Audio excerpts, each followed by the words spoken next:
Hey everybody, welcome to the WREXfast Club for Saturday. Lots of games today, lots of stuff happened in the championship. We had big game last night. We'll talk about that, I'm sure. And with me today, I've got Ken and Patty. So Hello. almost the fabulous foursome. We're missing Josh. He's hiding somewhere. But what's up, fellas? Good, good. Oh, well, what a weekend of games. I mean, seriously, I just look at it and I go, there's some upsets. Millwall finally win at home. We can't finish off goals to win matches. I was frustrated after that match. I will admit it. That's me. Uh, my camera's gone again. Jeez. Yay. Yeah, Paddy looks pretty though. But you can still hear me. It's fine. yeah, we can hear you. Yeah. You'll be all right. Oh shoot.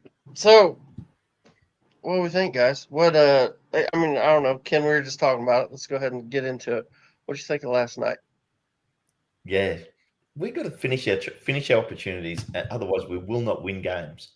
And that was the only reason we didn't win that game. We had the chances to really put Birmingham to the sword in the first half. To be up 2-0, be up 3-0. And we didn't.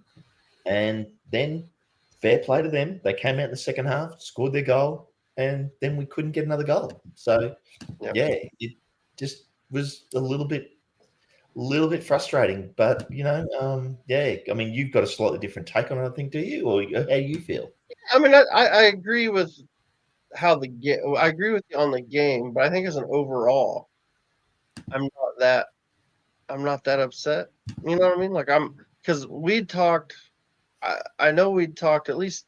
Pretty sure. I think we'd all talked. I'm not sure what it was, but it was prior to Norwich, and we were looking at the games we had coming, and we thought that's a tough run of games. You know what I mean? And and at the time there was a lot of talk about Parky and whether he was under pressure or not, and all that was going strong. And I think when we looked at those games, it was like, well, it's going to be tough to get anything against Leicester or Birmingham, even at home. Birmingham was going to be, we knew it was going to be a tough game. Felt a little better about Derby, but we felt like Norwich away was probably going to be a struggle too. But then to come through all those games and get something out of every one of them and come away with 6 points, I think's pretty good. You know what I mean? So I'm not that upset. I agree though. Like we just didn't take our chances, and that's been kind of the story this season. We've had tons. We've created. I think Coventry's taken first place in big chances created, but I think we're still in second as far as that stat goes. So we're still getting chances. We're still one of the best most creative teams in the league. It's just we're not getting that final. That finish isn't there. Well, and to that point, there's your point that really bites me in spades is the fact that we're second to Coventry in big chances created, and Coventry are leading the league on 19 points, and we're sitting in 18th. And if I want to be a pessimist, only 4 points off relegation. Yeah, yeah, I hear you. I mean, I get it. I know it sucks. It's a little annoying. It's not. We're going to get relegated, and I'm normally the. No, I know. Yeah. I know. Yeah. But I mean, to be fair, we're 4 points off relegation. We're 5 points off playoffs. So it's tight. You know what I mean? It's tight in there. If I was a Birmingham supporter, I'd be very happy with last night. Yeah, I think. Well, that's the thing. I think when you look at it going into the game, I think they definitely felt a little more pessimistic. And we weren't. So this guy, John Merrill. John, you want to come in? We send you a link. I'll throw the link. I'll throw the link in the chat. John came in with us. This is his chance to, I clipped it up that we're going to smash Birmingham. We didn't do it. So, it's on me. Yeah. But here was the other thing, though. It felt like watching the game live, it felt like they were all over us in that second half because they had, it felt like they had most of the ball. But when you look at it, actually, the second half was 50-50 as far as who had the ball. And in the first half, they actually had more of the ball. We were just more dangerous when we had it in the first half. Yep. I don't know. It's tough. It'll be. I'm not, like I said, I'm not worried. I think if you'd have told me before Norwich game we'd get what we ended up getting, I'd have been like, yeah, I'll take that. I'm happy with that. I'm not gonna be upset with that. So, I'm not too upset. We're getting there. Yeah, I guess so. Yeah, I don't know. There's too much more else to say about it. I was happy to see Millwall get their first win at home. Oh, it wasn't just a win. It was a fucking. They absolutely battered them, didn't they? Yeah, 3-0. Their ass. Yeah, it was an ass kicking. I mean, Covent. I tell you what, poor old Sheffield Wednesday. Like they got their owner problems. Oh yeah. Then they play at home, and bloody Coventry come in and say, "Well, you think you got problems? Wait till you finish playing 90 minutes against us." 5-0. Yeah, absolutely battered. How about Sheffield United? Another loss. Yeah, well, now, if you want to make me feel better, just say, lucky we're not a Sheffield United fan. Yeah, no doubt. No doubt. Yeah, it's definitely not all bad. We'll be fine. It's everybody in the chat, by the way. I like the optimism. Thanks for the optimism. Yeah, I mean, I don't think there's any reason not to be optimistic. I think we're getting better. The team's getting better. I still don't think we've settled on our best 11 yet. I think he's settled on an 11 for now, but you're not convincing me that at some point he doesn't want to start Windass and Broadhead at the same time. You know what I mean? I think that's got to be the ultimate goal. I don't think he brought those two in to think, yeah, we're not going to start them together. I think the plan always was to play those two together, and he just hasn't done it yet. Well, I'll hit John, that point. John, you ready to come in? Thumbs up. All right. What's up, buddy? Evening. Hey, mate. How you doing? I'll hit this. I'll hit Aaron's point before just that one. Aaron, I don't think you ever want to settle on a best 11. I think you need 16 players that are always able to come in without any problems. That's fair, but I guess the point I'm getting at is I don't think we've played our best 11 together though. You with me? So now I'm ready to take the hit me, John. Hit me. Well, you bottled it big time, didn't you? You're playing against. Yeah, you're playing against. We've got a centre midfielder at right back. We've got a midfielder who hasn't played all season. We've got injuries everywhere. We've got Dykes who can't hit a donkey's ass with a banjo, and you bottled it. Yep, I agree. Well, fair. That's how I felt. And to be fair, I would argue that Damari Gray bottled it for you guys because he should have had two. First half, he should have scored. All I heard was Kabore was like, the next Carl Walker. Didn't see him all game. What did he do? That's fair. I think it's fair. You guys double teamed him. I mean, you took him out of the game. You did your best to take him out of the game. That was fair. I kind of figured you would. Damari Gray did a good job on him. Damari Gray tracking back was. Yeah, I'm tongue in cheek. I'm going to say he had a tough night against Damari Gray, but then most fullbacks or wingbacks will. So, but I think it was one of those, isn't it? I think you guys probably by half time are going should have been a couple of goals up, and by full time we're thinking we should have won that game. So yeah. And you hit that's the thing. I think because it finished the way it did, I think you guys were always going to feel better about it. Oh yeah. I think if you reversed it, I think if your second half, like if you flipped the two halves and it finished the opposite way, we'd have felt better about it because it ended. You know what I mean? Like it was just it is what it is. You know what I mean? Hey, Patty, get it figured out? I'm back.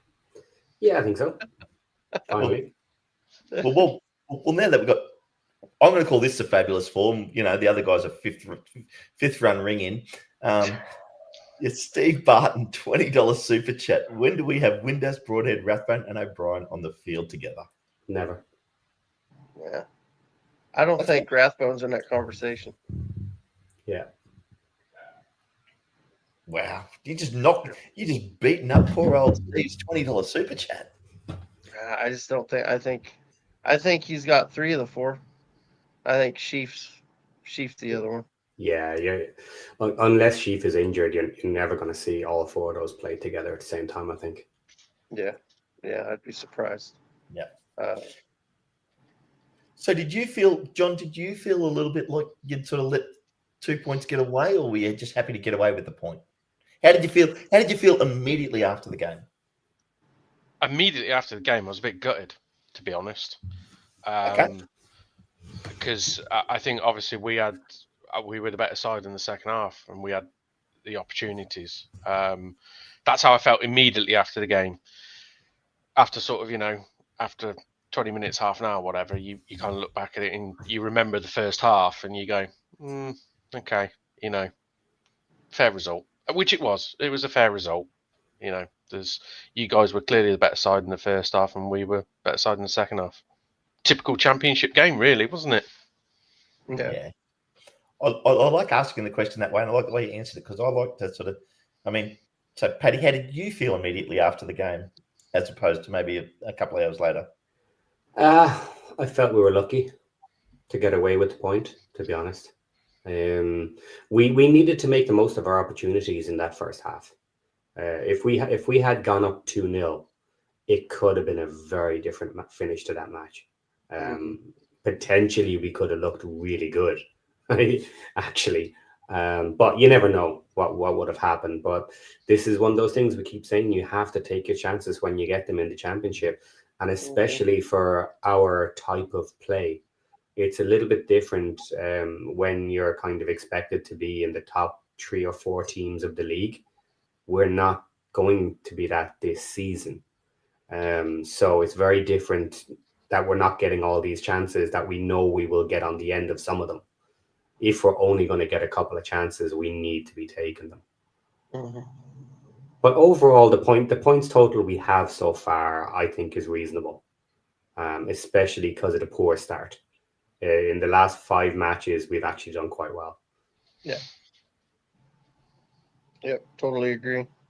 Yeah, I think if you actually, it doesn't feel like it because of the way the game ended, but we actually had more shots, more on target, better XG. We actually performed really well. It was just because our first half was so good, but because of the way the game finished. But here's what's crazy: it felt like John, you guys were just all over us in that second half, but you only had 3 shots in the second half. But that's us. We're not even last season. We're not.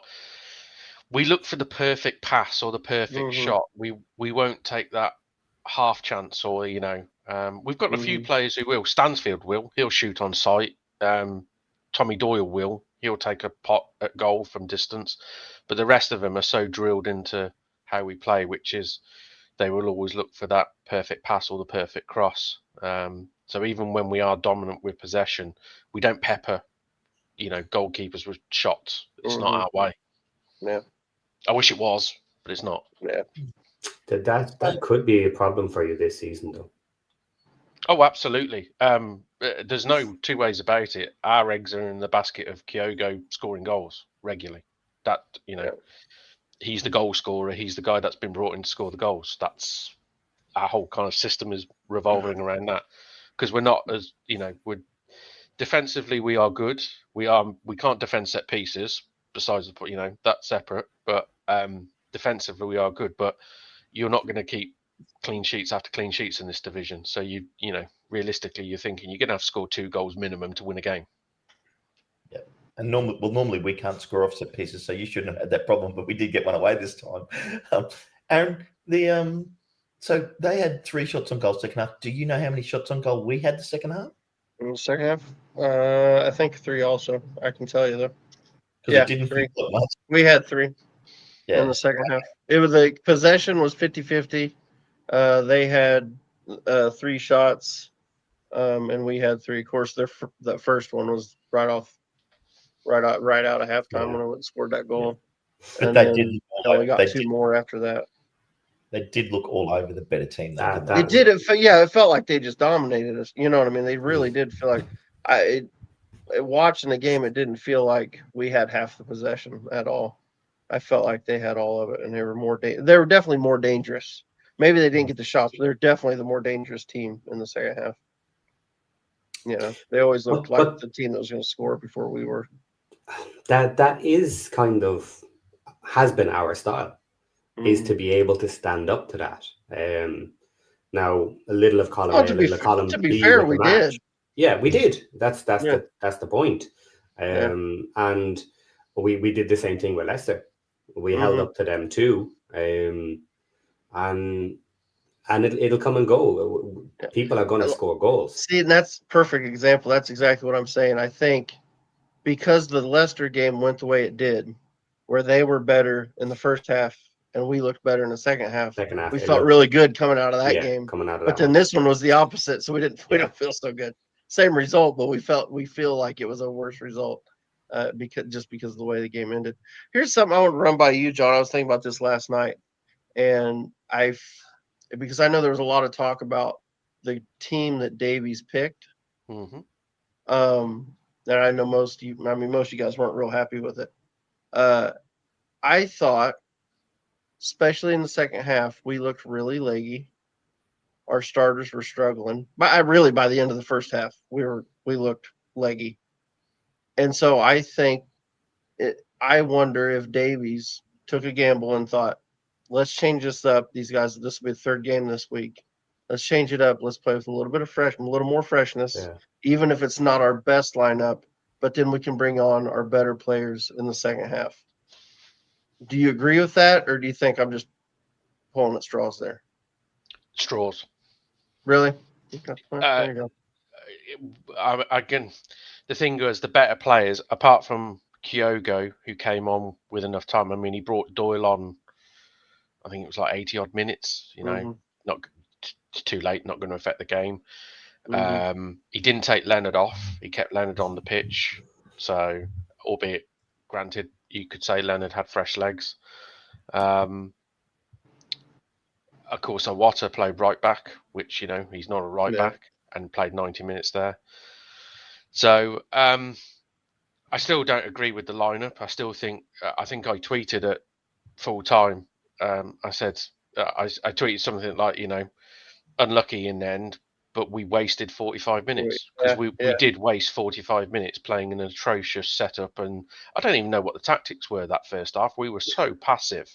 It was just like, we've got the ball. They can't hurt us if we have the ball, so we'll just keep the ball.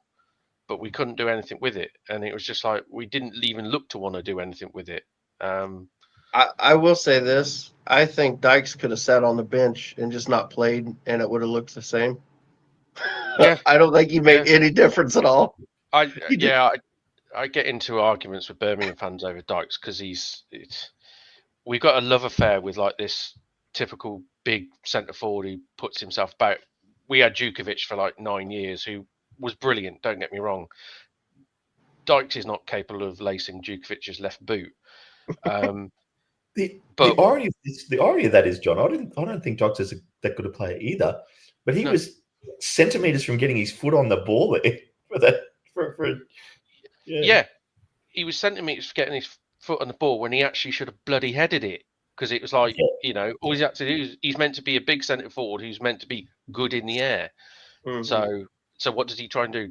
I think even Davis said afterwards that he'd spoke to Linden in the dressing room. He says he didn't think he'd get to it with his head, but you could tell Davis was not having that whatsoever because he brought it up in his post-match interview. But I don't. The thing is with Dykes, I think for us, he's a brilliant plan C when we've tried everything else and we are basically desperate and we're just lobbing the ball in the box. Yeah, that's where he's a sort of player you want. Yeah. I don't see how he fits our team or fits our style. Like in the first half, I thought there isn't any options up front because he's expecting a ball up to him and we're never going to just pump the ball up to him. So it almost is like playing with 10 men, like you said, Ken. So, yeah. Okay. Well, I mean, in other news, you see Middlesbrough took a loss, which is big win for Portsmouth. Yeah, They got up 1-0. I'm going to be honest. My picks this week were atrocious. Absolutely atrocious. You don't want to go there. You don't want to go there, do you, Aaron? I'm in bad shape after today. I think we both are, mate. I don't think I got a single pick today. Did I get two?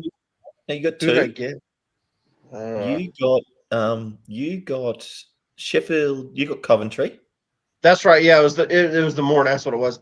The morning matches. I got two of the morning matches, but then didn't get anything after that. That's what it was. It gets better. You got Hull, so you got two. And in good news for you, John only got one,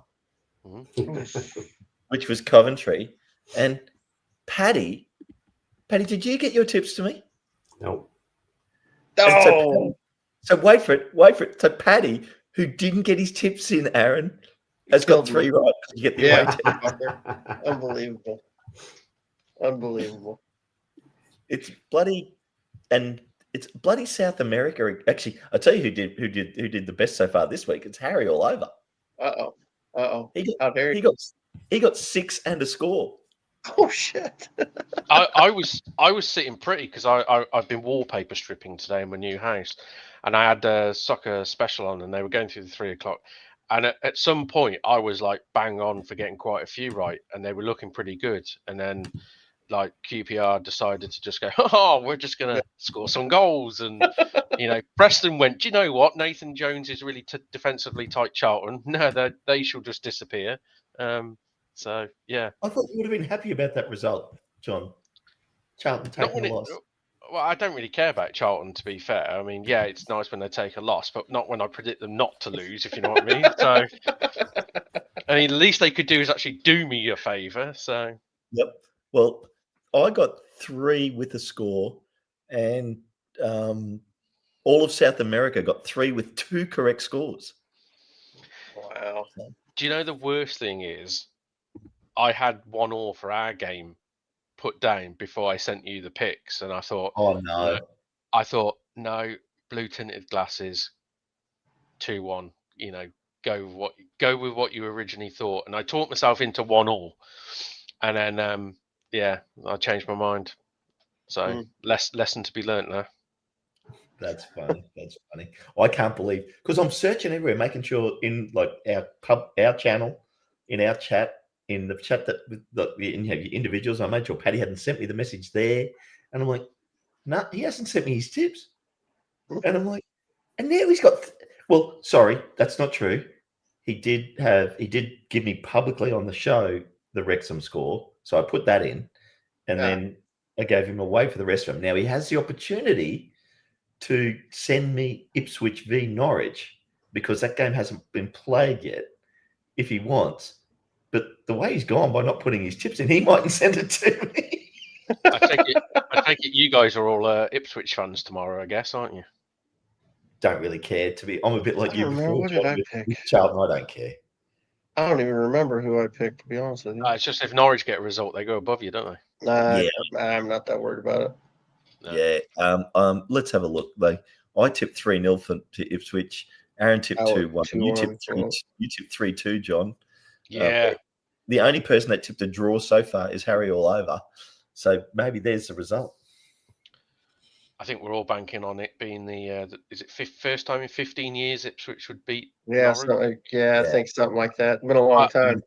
I've just got this horrible feeling Norwich are just going to do a typical Norwich thing as they always do at Portman, because it's at Portman Road, isn't it? Yeah. Ipswich. Yeah. I can just see it now. It's just going to be Josh Sargent 80-odd minutes, isn't it? The away end going bonkers, and 15 years, blah, blah, blah, being sung in the away end. So poor old Paddy, he's having tech issues. Here he is. Paddy, you look like you're ready to throw your computer across the room. Yeah. That's me every day. Paddy, did you just hear our conversation about you and whether you might put your tip in or not for Ipswich v Norwich? For tomorrow, I'll put my ones in for tomorrow. Vic, I'm only saying because you might choose not to because you've had not a bad weekend by not. You would be the only one that went Norwich if you didn't put your tip in. Or no, what is they get the away team, right? Yeah, okay, so yeah, you'd get Norwich. Yeah, so that was quite funny. But I mean, just as far as I mean, look. So now we get actually the most annoying part for me about that game is now I've got to sit for 2 weeks and not see him play again. I know. Yeah, I know it. But Sucks. so yeah. But anyway, it's been an interesting week round of football, to be honest. Millwall finally get their act together. Portsmouth get it done over Middlesbrough. Coventry just if Sheffield Wednesday's life isn't hard enough at the moment, Coventry just went and just said thank you very much. QPR win away to Bristol City, who's been in form. You know, did I say we've already talked about Preston beating Charlton, and not that that's a surprise, but it was like a 2-0, which is very un-Nathan Jones like. So yeah, and Sheffield United still in the hurt locker. Yeah, that's a bad one. Imagine the bet you would have placed on them if you said they'd go down this year. You would have got nice odds at the start of the season for that. I did hear something funny earlier because, like I said, I was wallpaper stripping, so I had like results and then I had YouTube on, and there was it just auto played, and there was a Sheffield United podcast post game thing popped up on my screen, and literally I had it on in the background. Within a sort of 2 minutes, they had this caller come on, and he just basically he said, "Well, I think we might be struggling to get the playoffs now."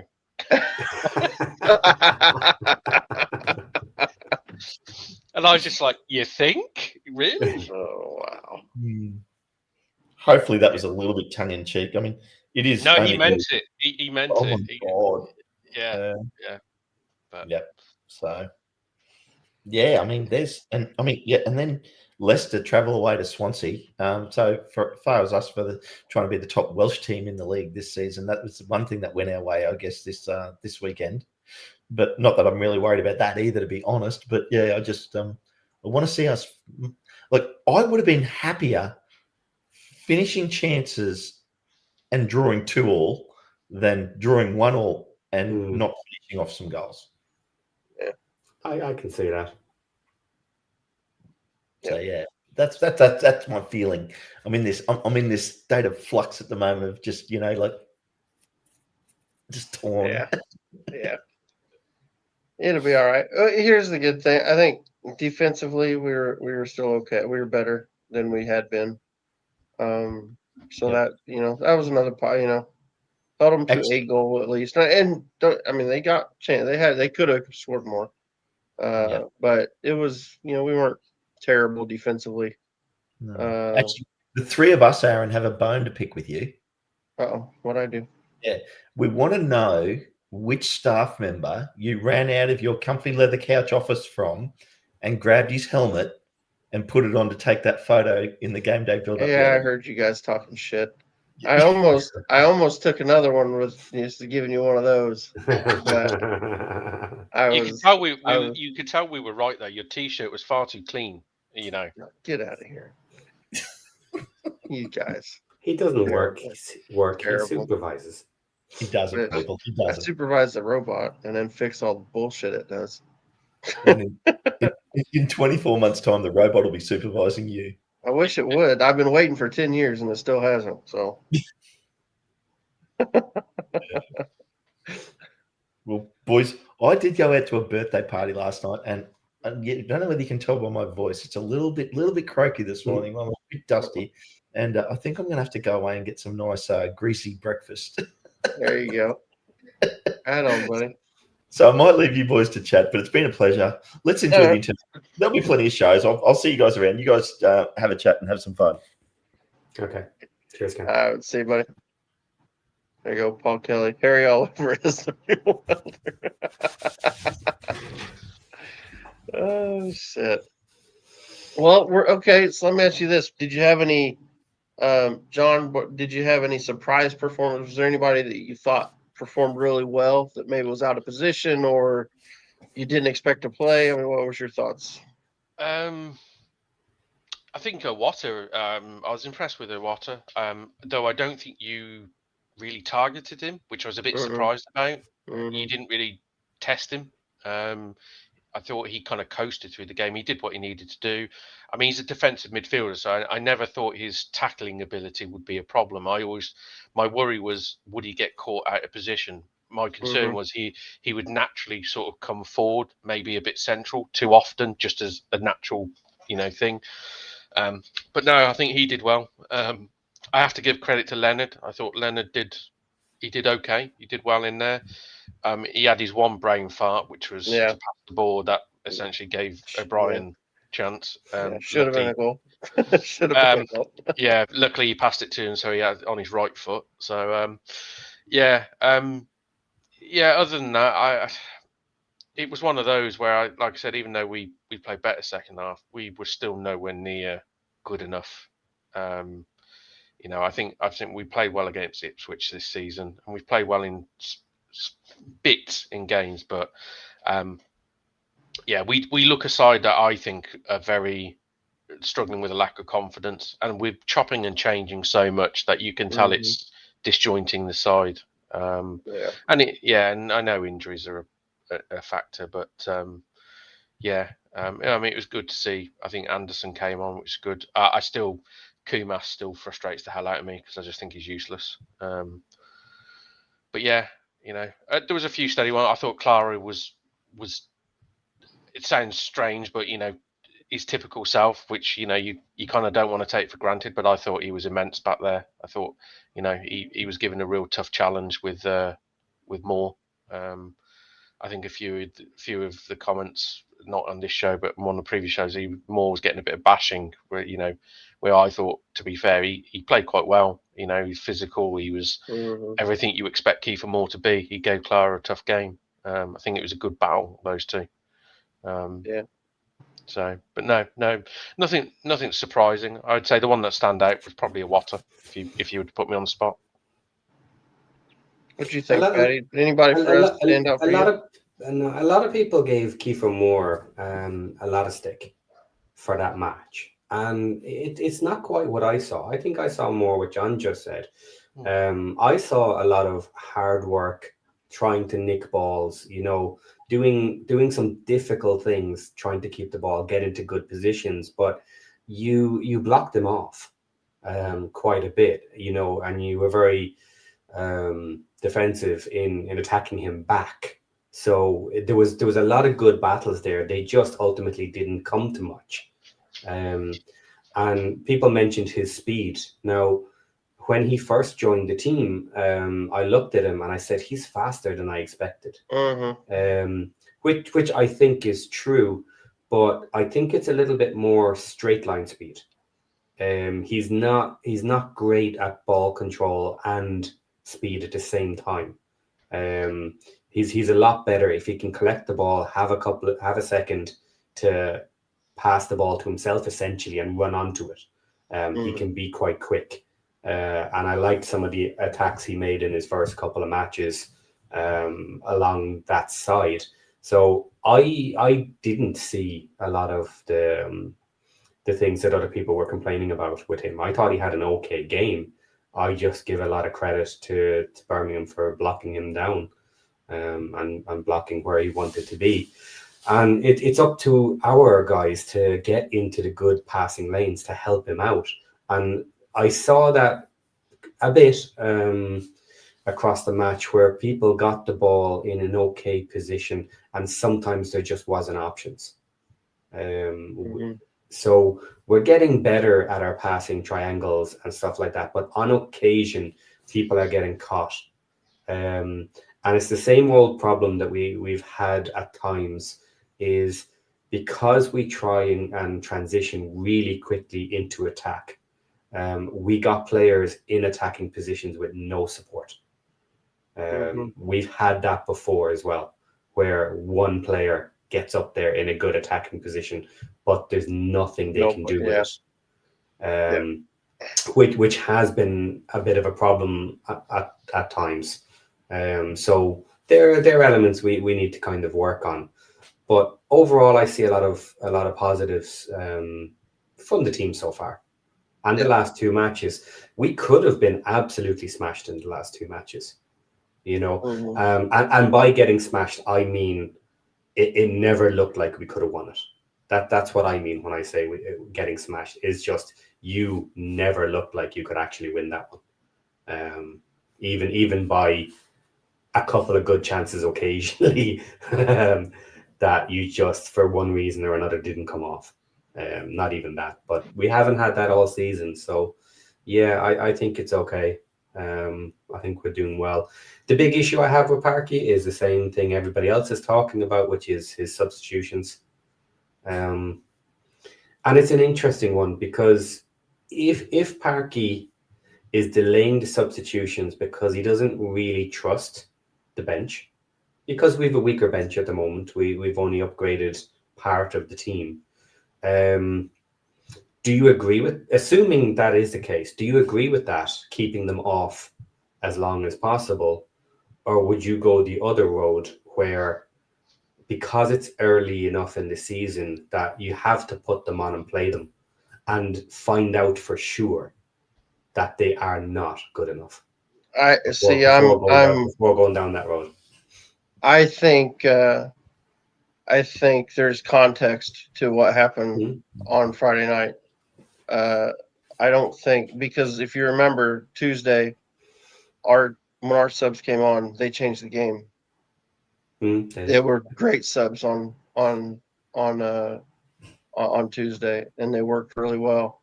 I think what happened at the end of that game, he won it first. He had, I think, who was it? It was first he had Thomason ready to go, and who was the other? Can't remember.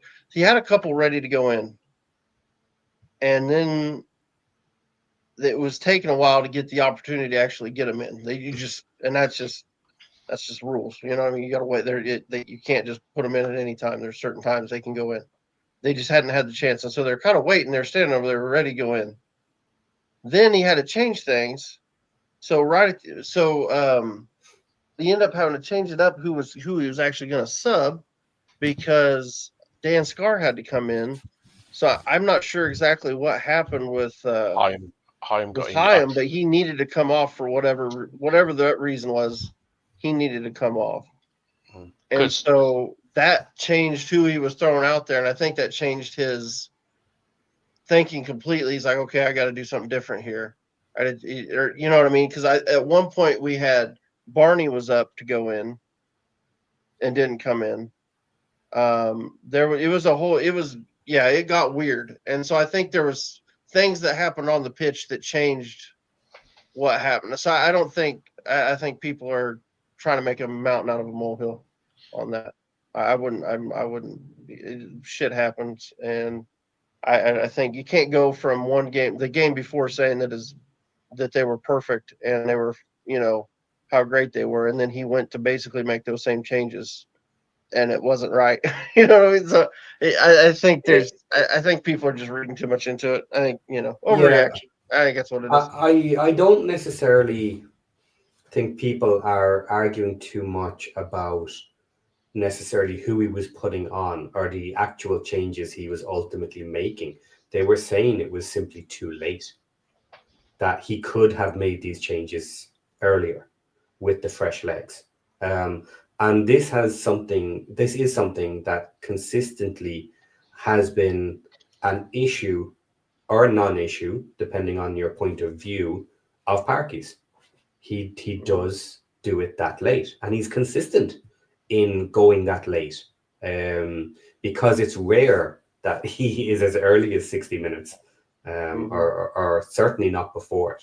Maybe once, I think he has done it before at like 55 minutes, which was very unusual at the time. So that's kind of an ongoing saga. But obviously, in his mind, he has a different opinion on the benefits of changing after your opponent, because it's almost exclusive that the opponent changes before us. And before we do.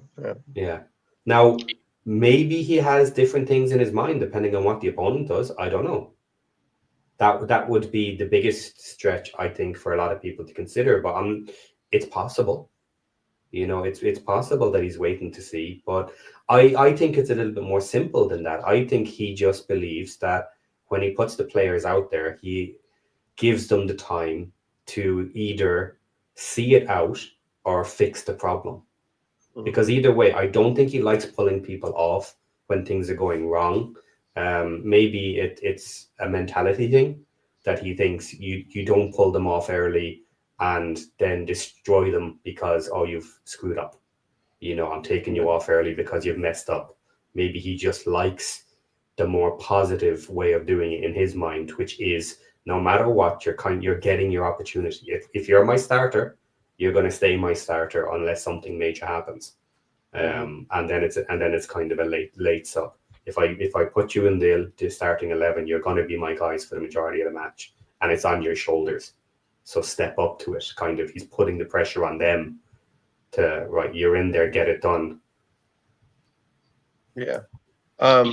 He's very reactionary, isn't he? In what he does. It's like last night, I think, because I'm sad.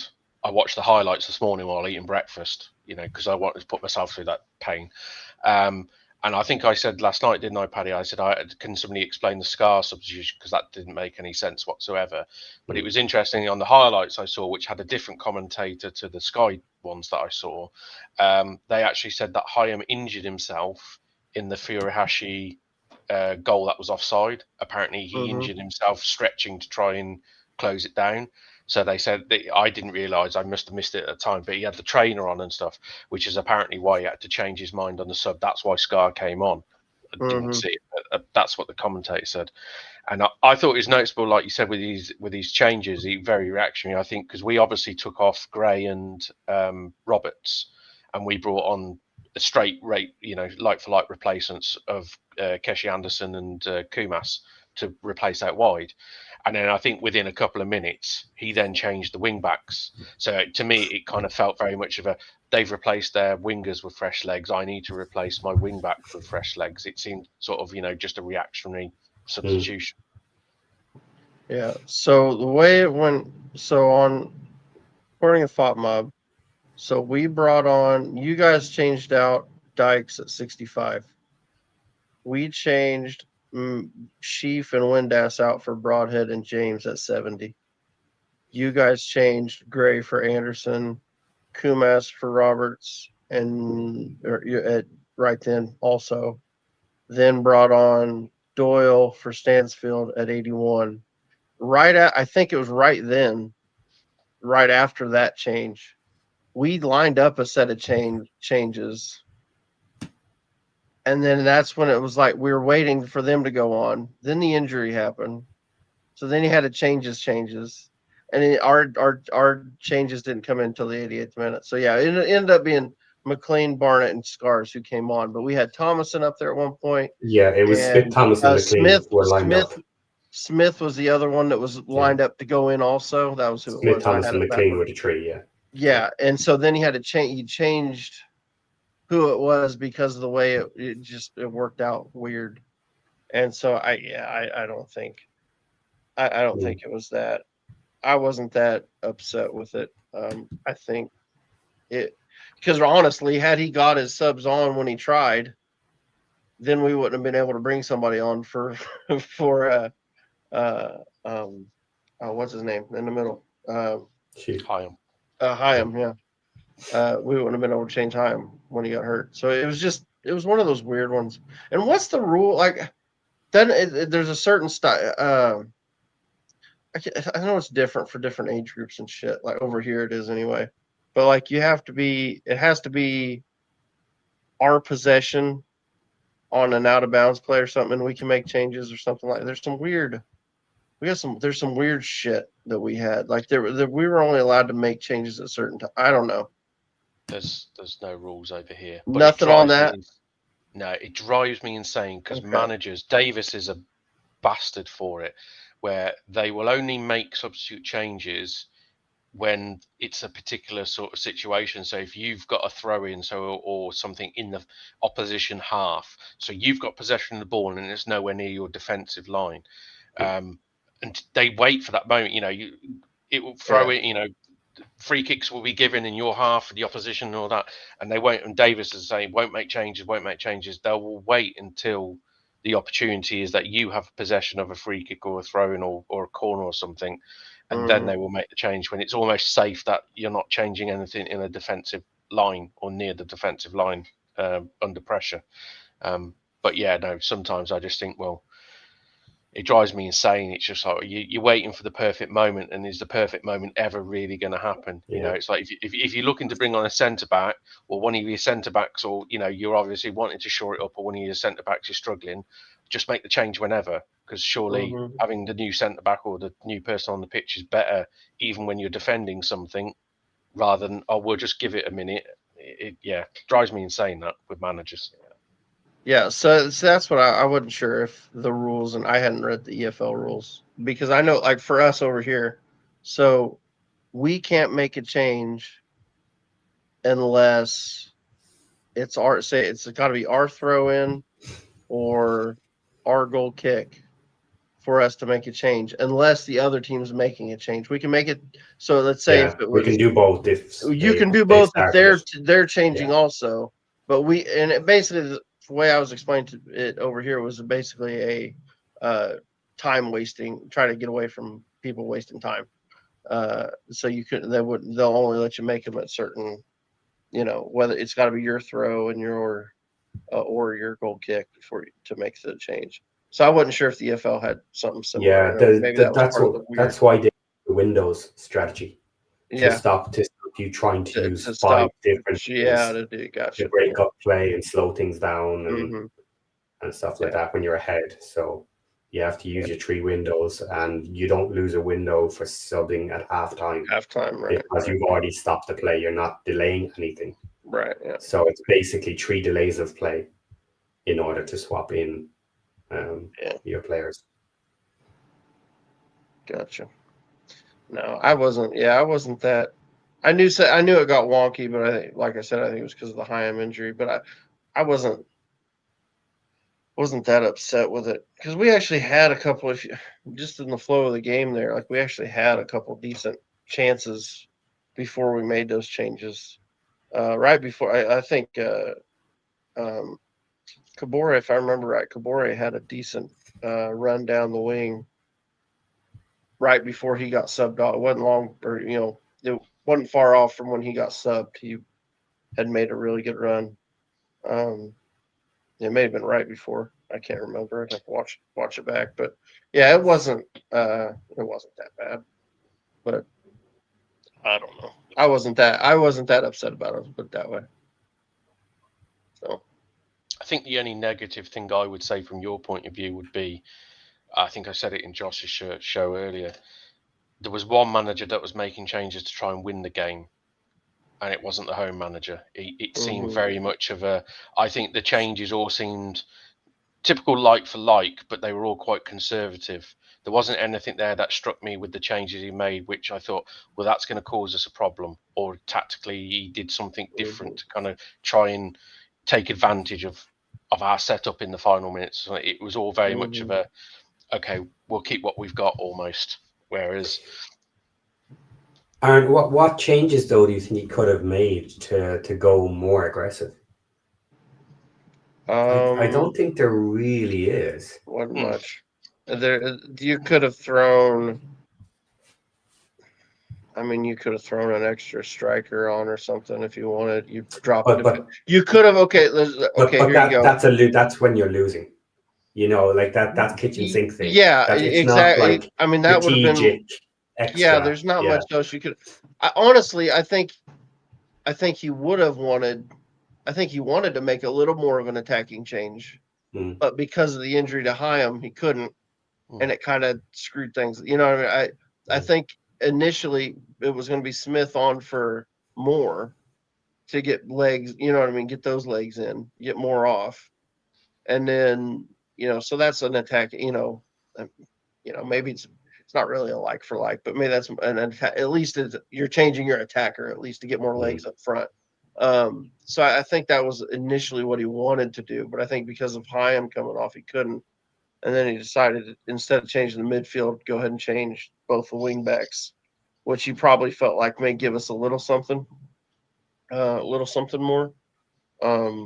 But yeah, but I was a little bit surprised he didn't make a tactical change, not necessarily a substitute change, more of a tactical change, and maybe in the I kind of expected in the last sort of 5 minutes to Broadhead or another to be pushed up, not up front but around more closely, because I just thought, well, at that point everyone's a bit tired. Maybe Moore might be able to get his head or flick on something, and somebody like Broadhead with fresh legs in and around him would cause us more. He might be able to latch onto something that it comes loose. I kind of expected him to do that a little bit. I was a bit worried because I almost thought maybe we might bring an extra defender on just to see it out, but we didn't. And because I kind of thought, well, you guys are going to go a bit more direct now in the dying minutes, try and catch us. But because he was quite isolated more, I just thought, well, maybe you'll get somebody near him, not necessarily up front with him, but somebody nearer to him. Yeah, I actually, when you guys brought Doyle on for Stansfield, surprised me. Because I didn't think I don't know. I thought Doyle was more of a deeper play. You know what I mean? You know what I mean? So that one I didn't feel like what I thought, because I thought at the time I was like, oh, they're coming. But then that change kind of felt like maybe he's just okay with what he's got.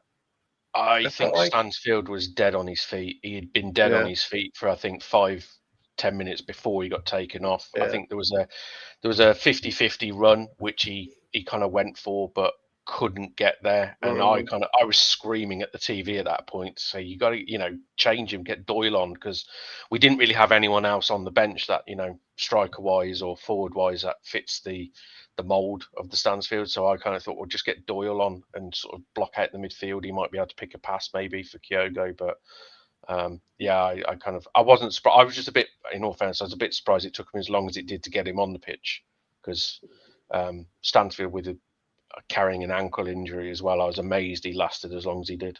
Yeah, that's fair. I was actually kind of surprised. I was a little surprised that after the stuff with Windass, I thought they might bring him off the bench and start Broadhead with the ankle injury with him too. I know he played through it on Tuesday and was okay. I just thought, being a third game of the week, maybe you'd bring him off the bench instead of starting him. But no, I wasn't. I'll tell you what though, I thought it was a good game. I thought we had our chances. Like after the game, I agree with you. Like I agree with what Ken was saying. Like right after the game, I was like, "Fuck that!" Like I felt down because I was like, "God, I feel like it did feel like 2 points dropped and not, you know what I mean, not a point gained. You know what I'm saying?" But as whereas like Leicester felt like as a point gained instead of points dropped. But no, looking back on it after I thought about it for a while, like, yeah, you know what, a point. And I think, John, you said it when we did a champ chat Monday. I think you said, I think we'd all take a point right now if we could get it. You know what I mean? And and that was true, and we did. So you can't be too upset. Yeah, I think it's only natural, isn't it, when you go in front in a game. If you don't win the game, you always feel a little bit subdued because you've got yourself in the position to win the game. You've done the hard bit. You've scored the goal. You've got in front, and then to sort of be pegged back, it always feels a bit deflating. No matter who you're playing against, doesn't it? So. Yeah, this is the only kind of change. Parky hasn't done it yet, but we were talking about this earlier in the week. That'll be the one. This is the only kind of way to go more attacking. Potentially is to bring Lewis O'Brien back, opening up the space for Broadhead to come in and play with Windass. And then if Lewis O'Brien gets the opportunity to move forward, he has better attacking abilities than Dobson does. Dobson ended up on the ball in attacking positions way too much in that Birmingham match because he simply isn't good enough in those scenarios. Now he tried, and leaving aside the fact he got his head on, in the box, that's okay. Anybody can kind of do that if you just get in the right place. But well done to him in general. He seemed to have a lot of confidence in himself after the goal, and he was trying to do striker type things, but he just couldn't do them. So that might be the only way around it that I think is potentially an obvious way to get Broadhead and Winless in together. Yeah, I think honestly, I think that was when he brought Broadhead in. I think that was the thought. Is it's going to be Windass and Broadhead off of Moore, and O'Brien, and then whoever else you get to play the other, which is Sheaf. Now we know it's Sheaf. I think at the time he wasn't sure. I think that's the four in the mid, in the defensive midfielders and the attacking midfielder. I think that's what he wants to do. But to be fair, O'Brien has looked fantastic up front, other than not getting the finishes. He has missed a couple, but he's scored a few, and he's got an assist. He's been really he has been very good. Been very good up front, or in that role. And then Dobson has been very good at breaking up play. He's not. You're right. He's not the passer that the others are. He's not. I don't think he's as good as a passer, but I think when it comes to breaking up play, he's been probably our best player at breaking up play in the midfield. And I think you kind of need a guy like that sometimes. So I don't think it's bad. I understand why he hasn't made that change yet, because it'd be hard to do it. Now, it wouldn't surprise me if we came out of this international break and he made that change, though, just to do it, just to see. You got time to look at it, and maybe we just try it and see what it looks like. The question is, how good is his defense? And he's listed as a defensive midfielder as well. And with his effort, you're talking O'Brien, correct? Yes. And with his effort level on the pitch, that is what has got him into those positions. So for me, the idea that he has to focus more on his defensive duties, but then harass people in the midfield, I can absolutely see him doing that by the way he has worked to get into open positions, to get good passing, to get on the ball. And he has harassed the defenders from that position in a more attacking area, but he just hasn't had those perfect finishes. So I'd like to. I'm going to need to shoot, guys. So have fun. All right, buddy. And I would build your midfield around O'Brien, but just a bit deeper. It was my choice. Yep. So, all right. See you all. See you, buddy. Yeah, I think that he's played in that midfield too before. He's played further back, and I think that is probably his more natural position. You know what I mean? I think that's he has been so good because he is so that, like you just said, he's been so good because of the effort he gives. But if you put him in the midfield, I think that that makes the big difference. Patrick Odin, Patty Aaron, what about? Okay, go ahead. Hang on, I'm gonna stop Doyle for a second. I'm not finished on the other one. I'll put start. No, okay. See, the thing is, like, we've moved to the double pivot. Yeah. Right. But if you look at the way we're playing with the double pivot, one of them is completely flexible to move forward. They are getting that attacking freedom. So Dobson has that, and we have seen him everywhere trying to get into attacking positions, and he got into them. So this is why I definitely think O'Brien could do both there. Yeah. He definitely can. He can, for sure. And we've seen his attacking is better than Dobson. We know historically he can play defense. So for me, we need to see him playing defense for us and see how he melds the two roles about when can he move forward, when does he have to stay and focus on his defensive duties. But I'd like to see that. So that's it. Fine. Okay. All right. So now let's go back to this. What about Doyle? What about Doyle? I don't know. What did you find about his game? Did you think he was okay? I didn't think he was bad. Yeah. It wasn't blown away, but I didn't think he was bad. But to be fair, I don't think Brunt has been bad either. So I think it's a good battle between those two for that position. I think Yeah. Parky prefers Doyle probably because he is a left footer and he's more natural on that side. And so when he gets the ball on his left, on the left, he can, it's just kind of it's easier for him because it's all more natural.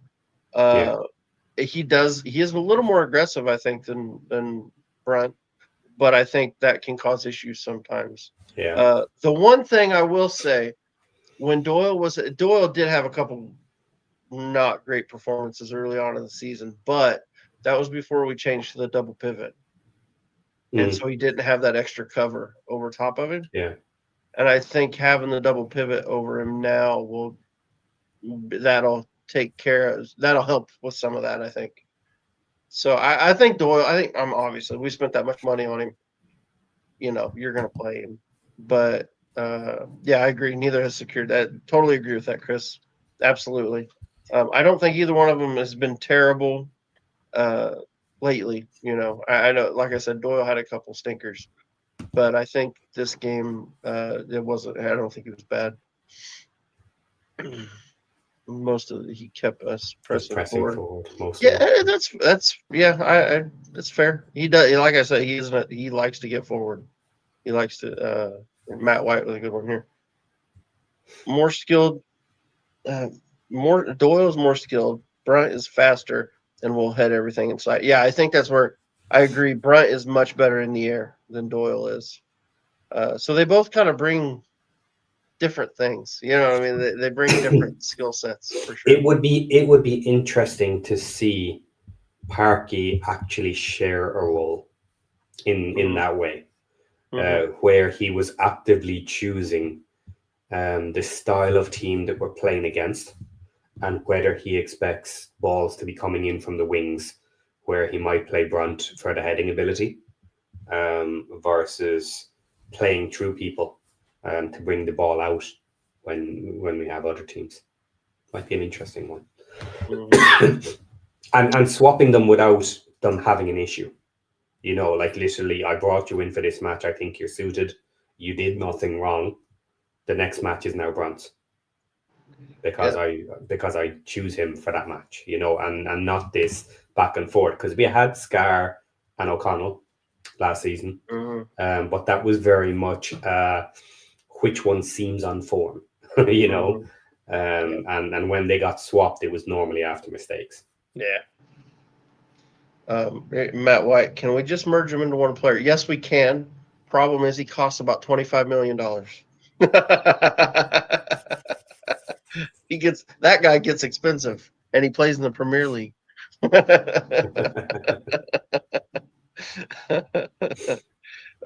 Shoot. Yeah. No. Yeah. I kind of agree with everybody that's chatting with you.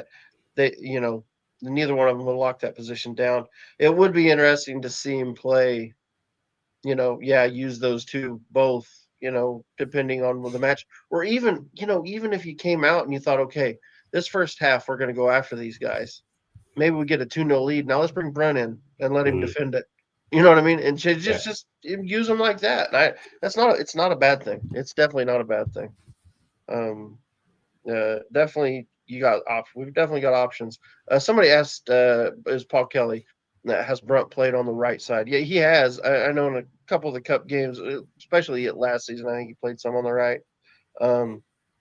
He's definitely a player. He's right-footed. He's naturally. So I think he'd be more natural to the right. I think it's just that Max has locked it down. That's Max's spot. It's going to be tough to get him out of there. Be a brave person to try and say that Brunt would be better on the right than Max. Yeah, for sure. Even if you believed it, be ready because you're going to take some flack on that one. I had actually I wouldn't have, had we not gotten Hyam in, I would not have been against playing Brunt or Max in the middle and playing the other on the right side, and having Doyle on playing those three. I wouldn't have been against that. There could have been scenarios there where you would have them training potentially in the multiple positions. Yeah. Because Brunt as well, he would definitely kind of had been needed as cover on the right, as well as sometimes playing on the left. So yeah, without that extra man that we ended up with, we definitely would have had to have options. Yeah, for sure. Oh, let's see. What else we got going on here? Imran says if Norwich win tomorrow, will be 19th. Yep, that's all right. It's early in the season. Don't worry about the table. Yeah. We're okay. We're getting better. That's what's important. We're getting better. Yeah.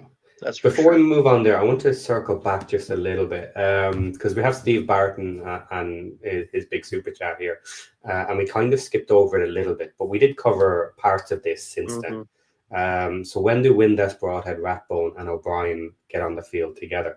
We've kind of covered it without Rathbone, basically. So we've said Broadhead and Windass up front, and O'Brien then we've had to put in defensive. So I honestly, and not to dismiss him, but I think Rathbone has unfortunately lost out because of his injury. And he would have had the opportunity to prove himself by now. He would have gotten a shot in the early matches to show what he can do in around the midfield. And I think he's going to find it very hard to squeeze back in to the team pre-January. Yeah. He might get on the bench and he might, he might be around the team. Here's the question. He won't get a lot of minutes. Where does he come in? I know, and this is what everybody's been asking. With the box midfield, does he play? I would argue that from the way Parky used him last season, I think Parky would more likely bring him in to be a Windass or a Broadhead replacement. Say those two are playing together. Let's say it's the point where it's Windass and Broadhead are the two tens, and O'Brien and Sheaf are the two holding midfielders. I think it's more likely Rathbone is a sub for the front two than he is the back two. I think he could do both. Yes. Yeah. But I think just going off of the way Parky used him last season, he would play him off the straight. He was playing him in that 10 position at certain points earlier in the season. I think Parky sees him up there. So I think he can do a job. I think he'd be fine. He'll be fine. He'll end up with a role. I don't know if he'll be a starter though. And I think you're right. I think his injury held him. It's really hurt him. Yeah. You wonder if we may have not gone for one of the. Would we have changed who we brought in had he not been injured? Did we go for somebody later on that maybe we didn't think we were going to because he was out? It'll be interesting what we do with him. But it sounds like, I know I was reading, I can't remember if it was in the Athletic or if it was in the local paper, in the local Wrexham paper.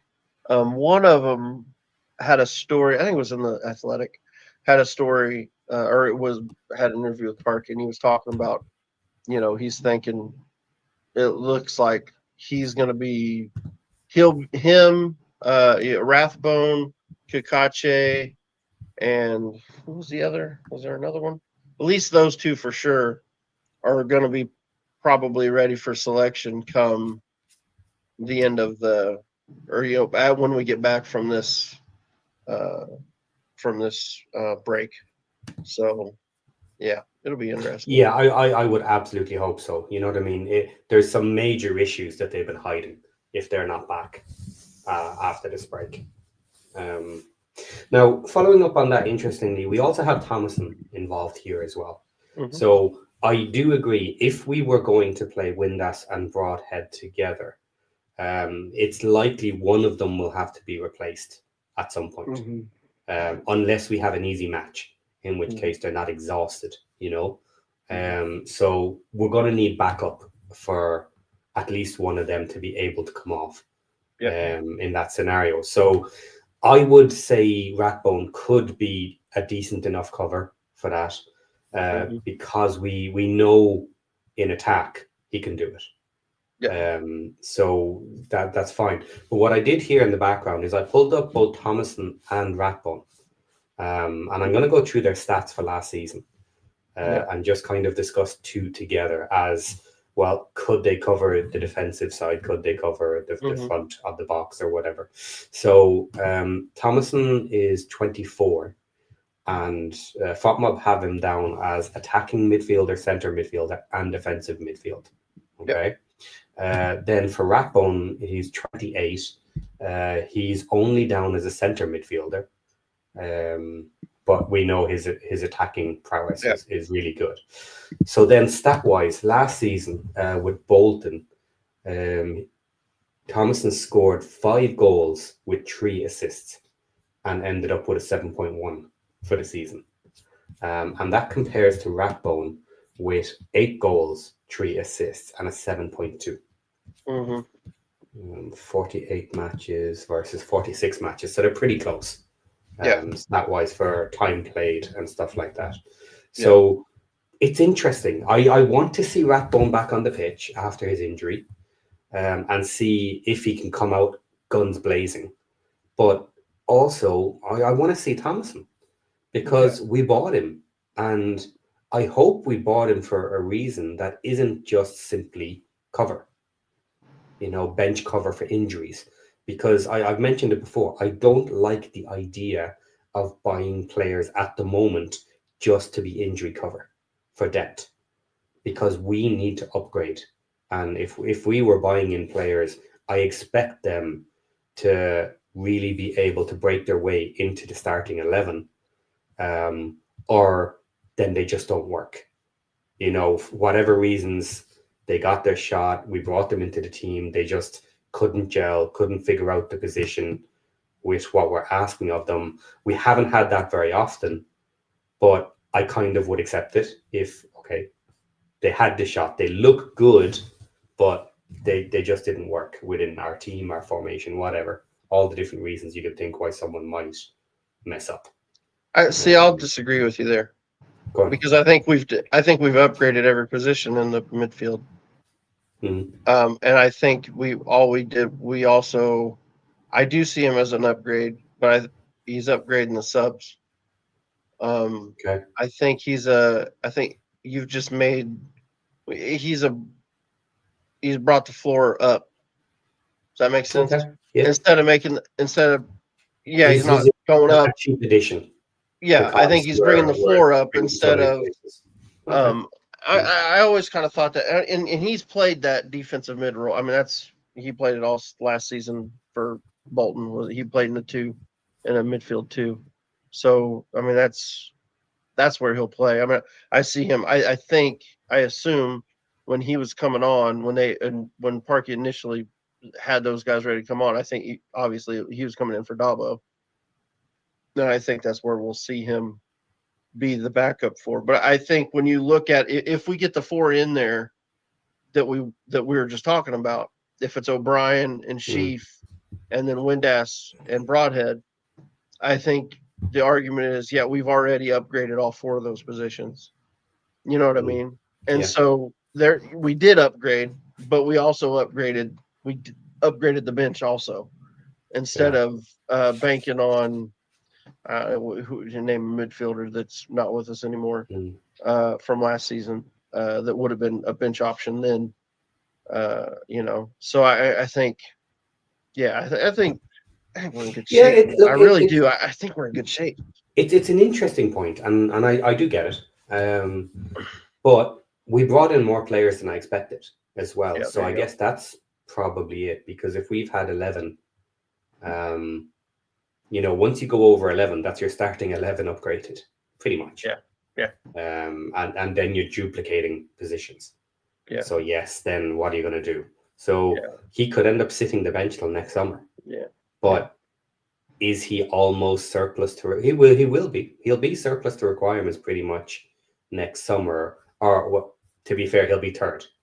He'll still be on the bench, but barely getting on, and he'll be kind of third in line, maybe. Like Lee this year. But he's young enough. Here's the thing: he is young enough to get better, though.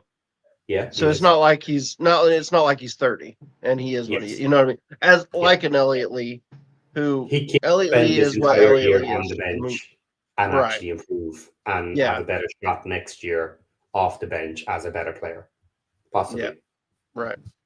That would be the hope, I guess. Yeah. Yeah. So, that's exactly, that's where I'm at with it. I think we're in good shape. I really like the squad. I think we're getting there. I really think when we get Kakache back on the left, and I'll tell you what, and no, this is not a slight on Longman, because I think he's performed really well on the left, despite that not being his natural side. Mm. Being a right-footed player and playing on the left-hand side, that's not always easy. And I think he's done a really good job. I think at Leicester he did an excellent job. I thought he was excellent at Leicester defensively. And I thought he was pretty good the other night, Friday night too. But when we get that left footer on the left side who can attack, and then also having Kabore on the right, I think we will be very dangerous. We're just going to be that much more dangerous. I do worry about these injuries with Kakache though. Yeah. Does it become a long-term problem? That worries me. There is a lot of hope for Kakache. Yeah. A lot of people are kind of jumping on he looks good. Mm-hmm. We hope he's a significant upgrade on Longman on that left side. So we'll have to see what happens there. Worst case scenario is when he comes back, he's not right. And come January, it's clear then we need another left wing back. And Kakache will become the bench. Yeah. And he'll just get upgraded. And sorry, moving on. Next. Mm-hmm. Yeah. You got to. That'll be. We'll see. We'll see if it happens. We'll see. I wonder if it would happen in January. I wonder if they'd give him more than that. I guess unless he got injured again, you know what I mean? If something happened again, and it's just like, man, you just can't count on him, and you got to do what you got to do. You know what I mean? Okay. And there's somebody out there. Yeah. I'm either misreading this or I disagree. Longman is our left wing backup. Yeah. Okay, that's fine. And third option on the right when all are healthy. So that means you're putting Barney ahead of him. In ahead of Longman. I don't think so. I don't think so either. I don't think so. No. I think he was getting in ahead of Longman at the start of the season because Longman had some small knocks that he was still trying to get over. Mm-hmm. For me, Longman is 2 as it stands. And then we'll see what happens. I think Longman. I think he just offers a little bit more. I like Barney, but I think he's a little more one-dimensional on the right. I think he's gonna here's what he's gonna do. He's gonna do a step over, then he's gonna try to knock the ball past you, and then he's gonna try to hit it with his right foot.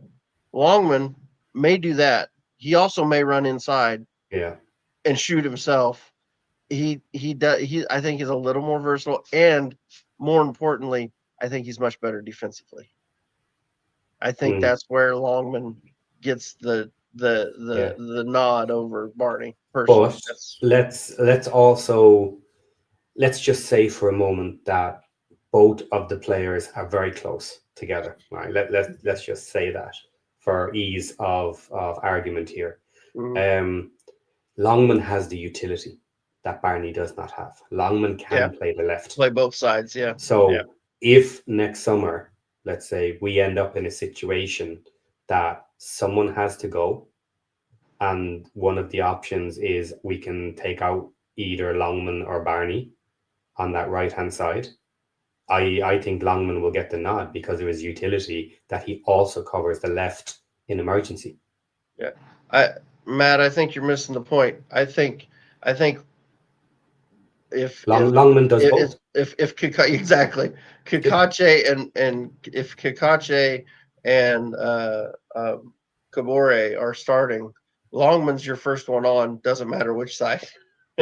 Whichever side you feel like you need to bring off, you put him on, and then if you have no one else, you have Longman and Barney Then it's Barney, exactly. Both. And Yeah, then they're both on the bench in that scenario. yeah, exactly. Because you can choose to put Longman on the right, or you bring Yeah. in Barney and you put Longman on the left. Yeah. So you can cover both wings. Yeah. But and let's you need say both if there was a knock to Kabore and he couldn't start, I Yeah. think it's Longman Longman starts on the starts. right. And then Yeah. if you need to replace anybody, Longman will switch to the left. Exactly. Barney And will come in Barney on will the come right. in, right. Yeah. And Longman And we've stays on seen if you that. have to Yeah. cover the left. Yeah, Yep, we've seen absolutely. that before. And we've seen him do it. Yep. Yeah. For sure. Yeah, Matt White. I'd rather have Barney on the right than Mac on the left. Yeah, absolutely. Yeah. For sure. Yep, totally agree. Let's see. Is there anything else Hang we on. want to get to? Yeah. Am I misreading this? I feel like I'm in an alternate reality. The team has been vastly upgraded. Correct. Yes, totally agree with that. But seeing this squad as anything but mediocre is unrealistic. Okay. And seeing things through rose-colored glasses. So Mike Shane thinks that the team is mediocre. Now, if you just go strictly by the word, if we end up mid-table, that's Maybe. mediocre. That would be the definition of the word, middle ground. I mean, I But don't think I anybody's don't agree with saying. Well, to be honest, I don't. Hmm. I don't think anybody's saying that we're. I don't think anybody said Amazing. we're better than mediocre. At I the think moment, me and yeah. you would both. I think both me and you would be pretty happy if we just finished right in the middle of the table this season. I don't think we'd be too upset with it. I think I'm not really sure what you're getting at, Mike. To be honest, I would be. I told I said this from the get go. I would be happy with 15th. I think that's a good goal to shoot for, or 14th, because that beats our highest league finish ever. And then shoot for trying to finish ahead of Swansea, just to be the highest finishing team. And like I thought those were two goals that we could shoot for this season. I know there's a lot of other people that thought we should be pushing playoffs, we should be pushing for promotion. Fine. I was perfectly happy. And I'll be honest, after listening to what they what's his name what's his name said on the Fearless podcast. Oh, you know what I'm talking about, the director, whatever he is, what executive non-executive director now, Sean Harvey. What he said on there, I think they would be happy with that too. I think they're looking just to see how far we can get up. I don't think they're that. I think they know it's going to take a couple transfer windows, 2 or 3 transfer windows to get the team where it really needs to be. And he called this season a free hit. You know? So I mean, if that's the way they're looking at it, I don't think there's any reason to say that it's anything other than that. But I think I don't. So yeah, I guess I don't understand what you're getting at there, Mike. I don't think anybody was saying we were anything other than that. Yeah. Okay. I think what I kind of reacted to was the word mediocre, because normally in my head, when I would hear the word mediocre, it's a very negative term. Yeah. You know, it's not used as if middling ground, which is probably the correct way to use it. Right. I agree. You know, so yeah, I think we are kind of middle ground, and it depends how well we do. Are we underperforming and are we better than mediocre? Let's hope so. I believe so. Mm-hmm. But the team has to work together, and we also have to avoid major injuries in certain areas of our team, or we're going to drop performance as well. Yeah, because the depth isn't there. Depth isn't quite there's there a lot yet. of issues. Yeah. Yep. There's a lot of potential issues down the road that can do that. Could we slip into playoffs? Yes, it's a possibility. It could happen with this team. Is it likely? Maybe not. I think we'll be outside it. But that also depends on a January window. And if the right players are available, we'll buy them in January. And that could very well change things. Yep. Okay. Right. I started one here, just a very basic comment to move off players. What do we think of the pitch's performance after its first real test? We couldn't stay on our feet throughout the game. I have a simple answer for that. Change your boots. Change your bloody Yep. boots. We've seen him do it. I think it was a Moore, I think. Who, Yeah, he changed in the pulled his middle of the boots game. off and What threw. game was that? Yeah, he changed them right in It the was middle of the game. 2 or 3 games. He Yeah. swapped into bigger Yep. studs on his boots for the extra grip. But yes, I do think the pitch handily stayed up to the task of the wet weather, because by all that I heard, it was horrendous for a lot of the day. There was heavy rainfall came down, but our pitch has always had good drainage. Even last summer when I was there, or not, well, yeah, early. When we played Charlton. I was at the match at home, and I was worried that they were going to have to call it off then as well. But the pitch held up to it. All it needed was the rain to stop for like an hour, and it cleared the water pretty quick. And there was no real issues afterwards, and that was before the upgrade. Yeah. I got one here. Yeah. Let's see if I can get it to come up. There we go. Oh, jeez. There we go. Okay. Yeah, I thought that might be it. Did you hear about the 7.1 million cash injection by the Yes. owners? What do you think they have bought? A new training ground, maybe? That's a possibility. I hadn't thought of that. I actually thought it just had something to do with the cop, probably. Yeah, that was exactly my thought.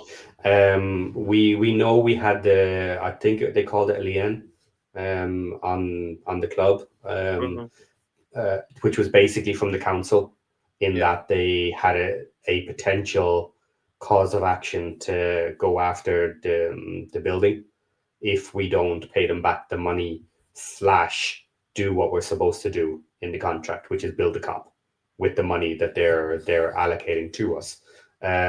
So my assumption was that when that came true, things were moving forward, and we had a period of time to provide a certain amount of starting funds in order to get the project moving. That was my assumption when I saw that. Is it's starting funds for the cop. Yeah. And that then was immediate. When I saw that pop up, I immediately thought that's what that was. Yeah, it's the only thing that kind of makes sense where you might need the cash injection immediately, just to actually pay for the companies and the builders, down payments, stuff like this. To get things moving. So I would guess so. I didn't see specifically which company bought it. Was it or McReynolds, or was it the new company they? I didn't. I don't know if it said actually. It just said that it just said that they had issued one share. And the price. It didn't say who the share was given to, or sold to. So I don't know. Yeah, I would guess it has come from the new company they set up with the Allens. In which case, the Allens also put some cash into it, and Rob and Ryan, in their share allocation, put the money in together according to their share. And because they're all putting the money in together, there is no need to actually change the share allocation, because the percentages of ownership would not change if they're putting the money in together. If one party was putting up funds and the other party wasn't, then you would likely expect that they would have a share allocation that would go to that party, which gives them a slightly bigger share of the company in order to allocate that investment to them. So I'm assuming it's all parties shared in that 7.1 million. Right. I'm trying to see if I can find it. I was going to try to pull it up. I saw it on Twitter. I'm trying to remember who shared it, to be honest. Oh, you're trying to look for it. Yeah, I was trying to find that so I could see that post. Here we go. So so it just says it just says Wrexham AFC Limited, blah blah blah. Shares allotted, it gives the date, number of shares, is done in pounds, gives the amount, but it doesn't say. Doesn't specifically say the name of the No, it company. doesn't say who. Yeah, No. so that has to be a current owner then, Okay. because if it was a new owner, they would potentially have to put the name on there, but Yeah. maybe not if they were a small enough new owner, because once it's below 5%, I think you don't have to have your name on it as to who actually holds it. Yeah, I don't know. I have no idea. But yeah, the assumption is it's the whole team together put the money in. Therefore, there's no need to allocate new shares to anybody. Yeah. Oh shoot! All right. Well, got anything else? Glad we're not Sheffield United. Yeah, I mean, or Sheffield Wednesday for that matter. But that could be worse. But yeah, I'm yeah, that's a wild one. Wonder how here's if this continues, how long do they keep Wilder? I know. You know, I was counting. He's had 4 matches now, Mhm. and he lost 3 of them. Yeah. So yeah, I was wondering that myself. I was kind of going, Now, just for fun, actually, what are their next matches I have no idea. when they come back? I'm gonna have a look. Because it would be absolutely hilarious if they got rid of Wilder this year as well. Yeah, for sure. But like, what? They just signed him to like a 3-year deal again too, didn't they? Yeah. Which is, I mean, you just got rid of the guy because you didn't want him, and then you brought him back after 6 games or whatever it was. Like, what do you do if he gets 6 points in like 10 matches? Oh. Or 5? I don't know. Let's say 5. It's not even 1 point. Yeah, I don't know. Okay, so when they come back, they've got an easier run when they get back, which also means if they keep screwing it up, it's going to look even worse. Looks worse, yeah. So they start off with Watford at home, Blackburn away, Preston away, Derby at home, and then Coventry away, and QPR at home. So the first 4, when they get back, they would have a good shot of some decent points. Mm-hmm. Blackburn, Preston, Derby, and Watford. I don't know.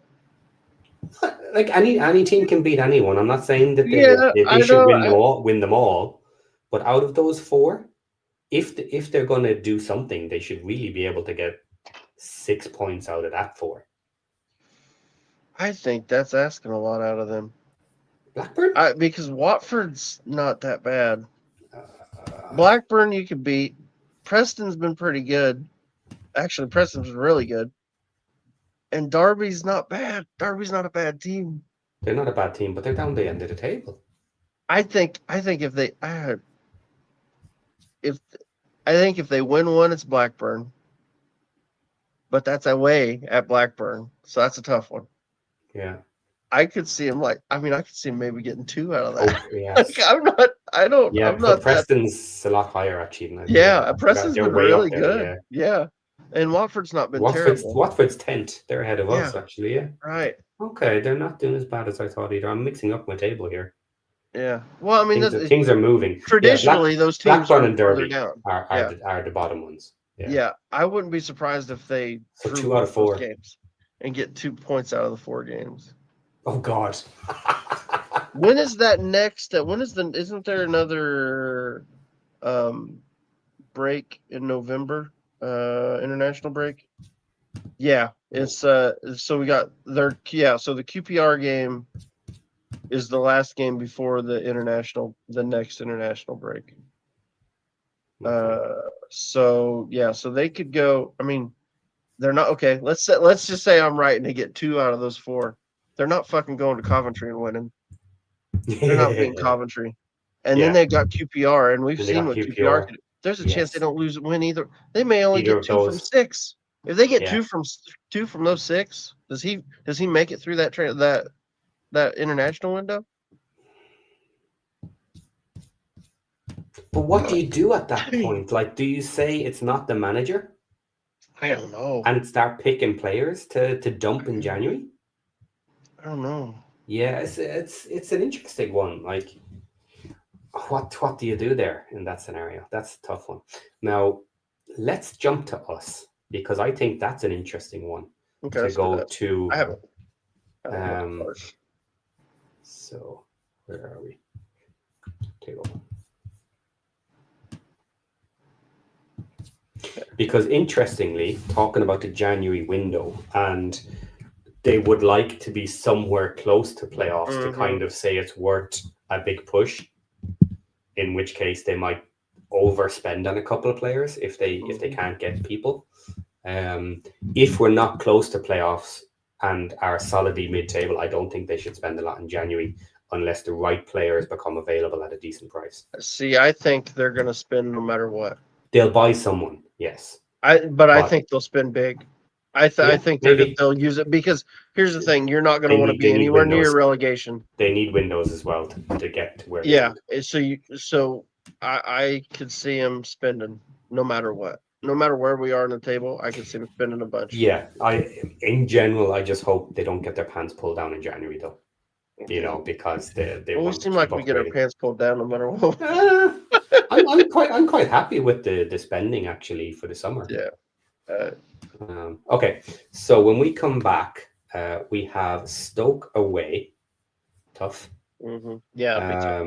We have Oxford at home. That could be our first home win. Let's hope. Yeah. Middlesbrough away.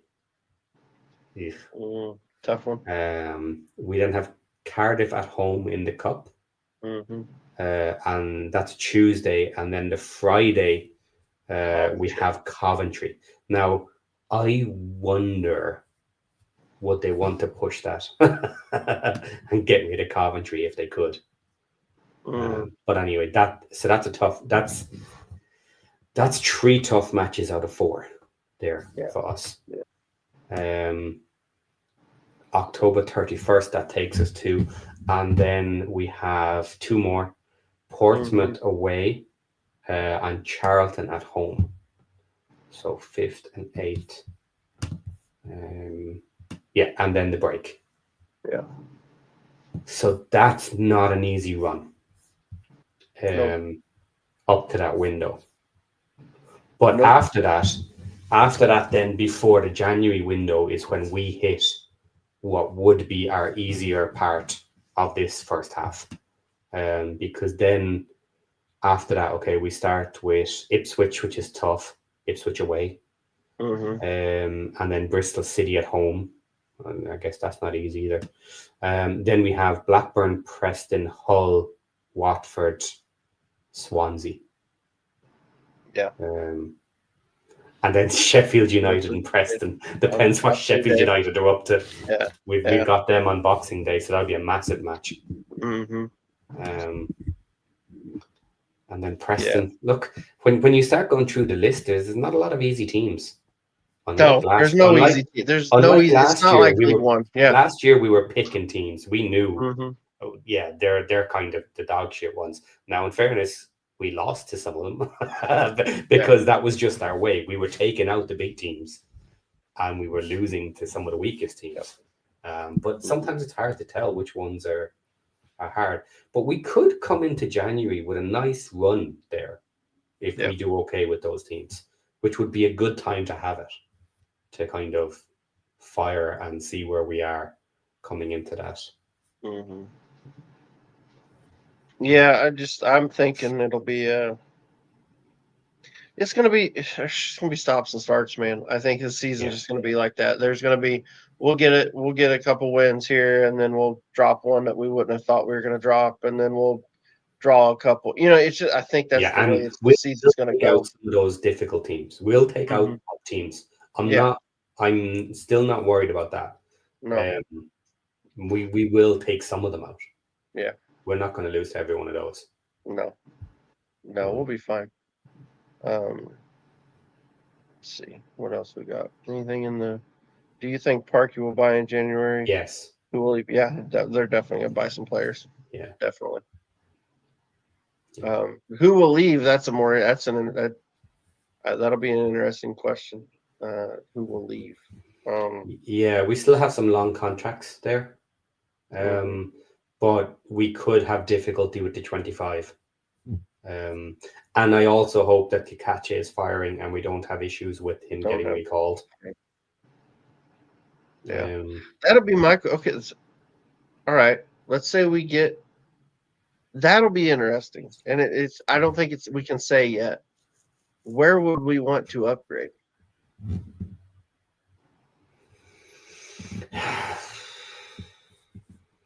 Left. We need an upgrade with cover for the left and right wingers. But I don't think that needs to happen in January. Yeah. So that's a weaker area if our number one goes down. Yeah, right and left wing. Yeah, I think. I think we need a backup for Moore. We need a more natural replacement for Moore. Yeah. But I don't know who goes in that scenario. Okay, well, that actually kind of answers my question, because I almost hope that we do switch to Broadhead and Winless, both playing up front. Yep. But in that scenario, we need backup for both of them. We don't have a natural first kind of equal level to have an AB.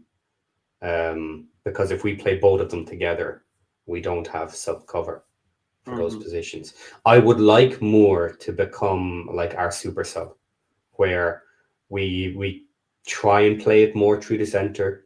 We have Kabore, we have Kikache also for the wing attacks, and then we bring on Moore in a fresh mode against tired defense, and then say, right guys, we're also going to now pepper you with crosses from lots of places and see if Kiefer can get on the end of them and cause even more hassle for the end of the match. Because a scenario like that as well, you could use that scenario even if you have been battered the entire match and everybody's dead tired and you can't replace everybody.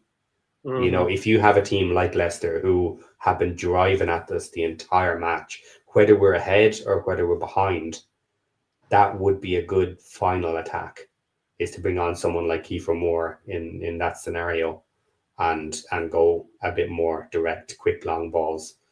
Or like we did against Leicester, get it up the wing fast and just get straight crosses in across the box. Yeah. So that would be my finishing 20 minutes if we could, is bring Kiefer on fresh. So in that scenario, you're wanting to bring in a higher level player and to play up front, then? Is that what you're... Yeah, like you were mentioning, replace Kiefer with a better Kiefer. And I'm saying yes, if we can find them. I'm not even saying that. I was more leaning towards a backup for Kiefer. Okay, well, but yeah, I'm with you. I understand what you're saying. If we can find a better Kiefer, which is difficult to do, we couldn't replace Palmer for a year and a half. Yeah, I know. And we were looking for a Palmer replacement. So if we could find a better Kiefer Moore or a younger Kiefer Moore with similar skill set or whatever, then yes, buy him. Take him, because we always want that option, I think, for us. But the other option then is to find another frontman who can play with both Broadhead and Winless in a more passing style, rather than Kiefer's style.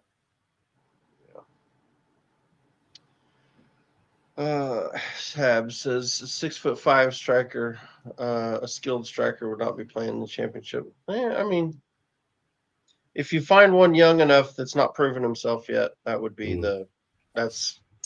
I think a few. I've been scouting. I've been scouting. There's some in Germany. They're out there. Yeah. Gotta find some youngins. Gotta get a 20-year-old. What What happens with Smith and Hardy?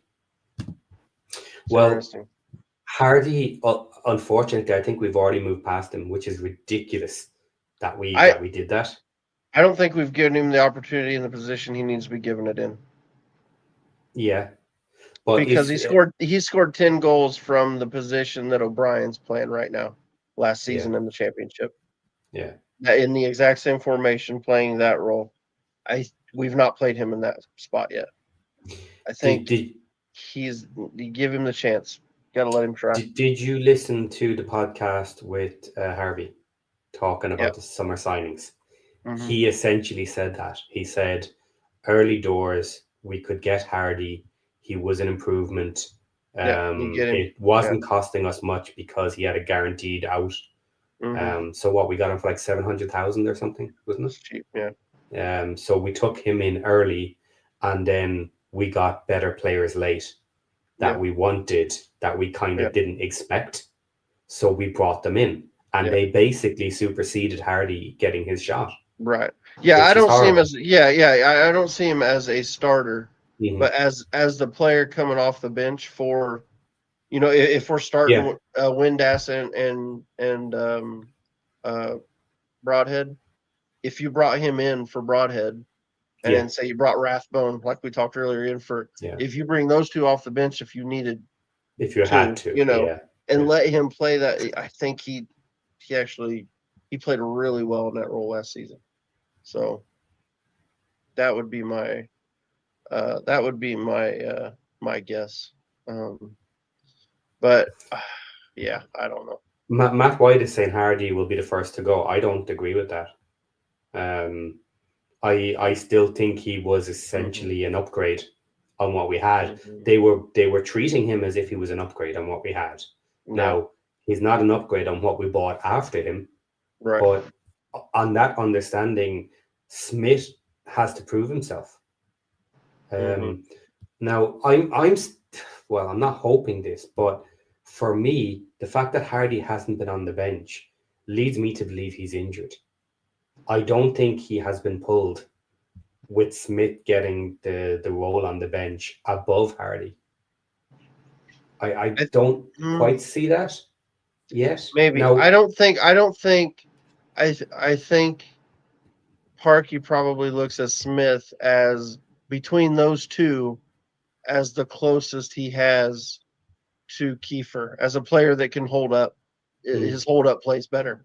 And so he probably prefers Smith to Hardy for that role.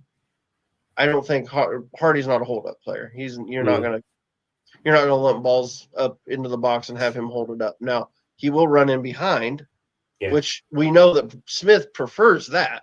He prefers to be running in behind. That's just not how we're playing right now. We're not playing that with our number 9.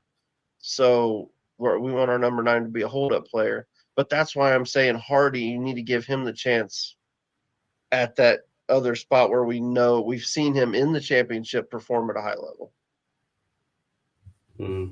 From Patrick here, this is an interesting comment. Hardy was running sprints with Rathbone at the last home game.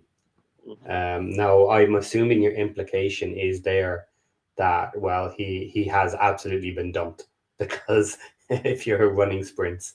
But if it's at the home game, that's actually at a match. So maybe I'm missing the implication. If it was in training and all he was doing was basically running sprints, then you've kind of been dumped to the side. So, well, I mean, if you're right, and he was injury. Rathbone's coming back from injury too, so maybe it's a recovery thing. Could be. Maybe he's recovering as well. That's it. They've not said that though. They've not said anything about him being injured. So I actually assumed the opposite of you. I assumed he'd just been dumped. They were just picking Smith over him. But that just because of what I was saying, the hold up play I think is better with Smith. So but yeah, I don't know. We'll see. That's an what do you think of that? What do you think of Matt Al? Yeah, he's been fun. He absolutely does not mean that. But I thought Mo Fowl was Matt Al's favorite player. Matt Al told me that's his favorite player. But that is exactly why Mo Fowl was brought in my opinion. It was, yeah. It was a Hold up shot there. in the dark. Develop. Yeah, It was a shot in the dark to Yeah. see if they can develop him into a more type of player to take over from Palmer. Now that may have worked better if we had stayed in League One, Right. and he got an extra season where the first season was develop the skills we think we want you to have, and then season 2 was we're still in League One. Now you get to play more. Now you have to prove yourself. But he didn't. So yeah, look, I think now that we've gone up to the championship, he has very little chance of getting near us, because by the time he might get near us, we're going to be looking for top end championship players. We're not looking for just championship players anymore either. So his chances of getting back in the squad are probably few and far between. He's going to need a couple of seasons, and he's not training with us. We don't control his training very much anymore because he's gone on loan. Mm-hmm. So how do we train him to be the player we want? He's really just getting general experience. Yeah. I was gonna look, see how many games he's actually played for him. I don't know. Not many. He's coming off the bench. Is he? And the player and the fans don't seem to think he's great. Yeah. So far. Yeah. Yeah. Let's see. Has he got anything? Yeah. No goals. He's played in 6 matches. No goals. No assists. 5.98 rating. Yeah. So he's not been fantastic. Yeah. Okay. It's tough coming off the bench as well, like not getting starts. But he's gotten 3. He's played in 6 matches. He started 3. Yeah. They're probably cup matches though. Probably. I think the first 2 were cup matches. Yeah. Trying to see if I can find him. So he. Wow. Okay, so he played. I think he played. They had him. That's weird. I'm trying to figure out what he did here. So it says he played 45 minutes against Mansfield and 45 minutes against Leyton Orient. Those were in the league. And then I'm trying to find. Seems like they've been subbing. Yeah, he was subbed in the. He played against Birmingham in the EFL Cup. Looks like he started against Doncaster towards the beginning of the season. Yeah. So yeah, I don't know. We'll see. We'll see what he does. But yeah, but something like that, that's what you're going to go for. I think you find somebody like that you can hopefully let more mentor a little bit, and work with, and get him some time off the bench and just be that bench player at this level. I don't know. And hell, maybe it's a lone player. You know what I mean? Yeah. Maybe it's a loan. Maybe you get a loan off somebody. Well, I actually said it recently. Get a left wing back off Man City. Yeah. Tell them now. Oh, by the way, we're potentially looking for a left wing back. Yeah. You got any of those on the left side? Oh shoot! I just had a quick look at Bolton Wanderers to check on our old pal Sam Dalby. I don't think they like him. Yes, a lot of the fans don't seem to like him. He didn't start the last match. He came in off the bench, and my old pal McAtee wasn't in the lineup at all. Or sorry, maybe in the further bench. Let's have a look. Yeah, he wasn't even on the bench and unused. McAtee wasn't there at all. Yeah. Oh well. Oh well. McAtee and Bolton Wanderers not doing well, eh? Huh? That's too bad. Oh no, they're up to 8. Okay, they're doing better. Yeah. They're doing better. Oh shoot. Yeah. I don't know. Oh, Peterborough United are in last. Yeah, they're no good. 7 points out of 11. And Blackpool just sacked their manager with 8 points Yeah, I out of saw 11. that. Yeah, I saw that today.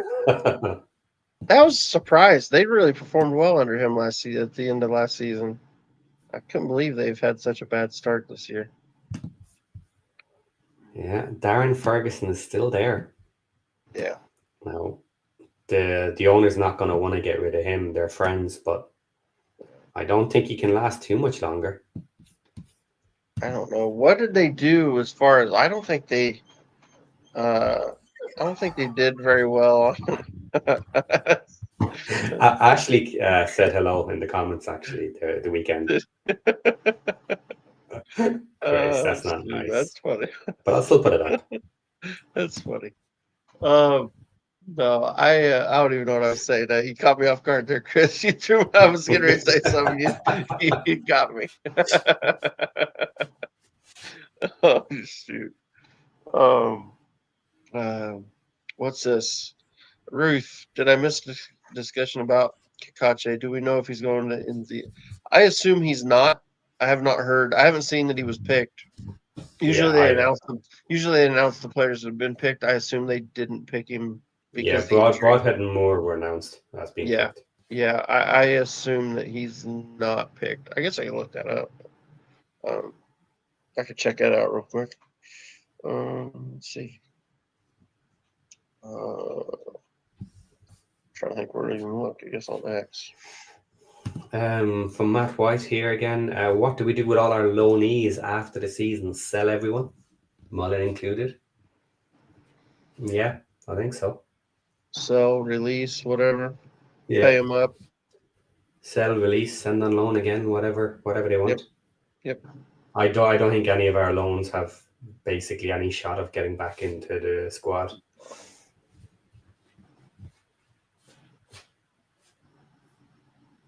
Palmer seems to be doing well. He's scoring. Yeah. Matt Alves scored again today. Yeah. Yep. That's nice for him. Mm-hmm. Yeah. We spoke about this, didn't we? About their merging the international breaks next year. Yeah, we spoke. What did we? It was on Champ Chat. We talked about that, didn't we? Yeah. They're making it longer. Well, not really. They're just joining them together, so it'll be one longer break.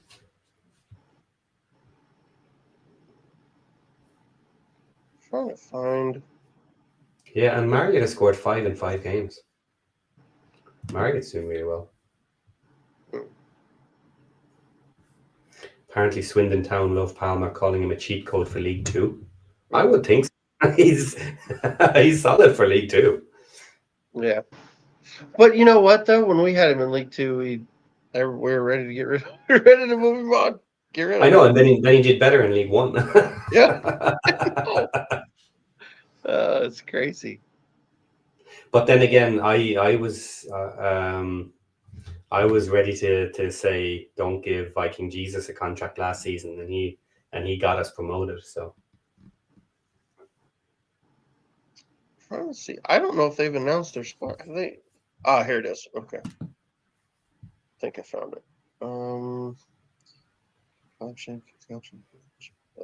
Does not look like he was called up. Yeah.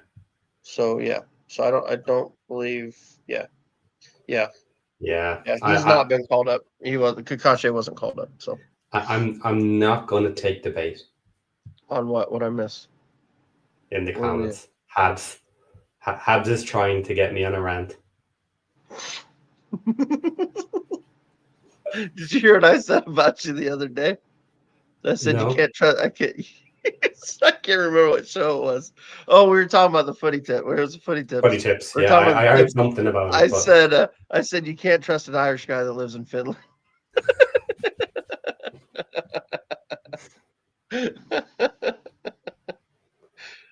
Because I was talking about you cheating. I said you're cheating again. So I said you can't trust an Irish guy that lives in Finland. Oh shit. Yeah. All right, buddy.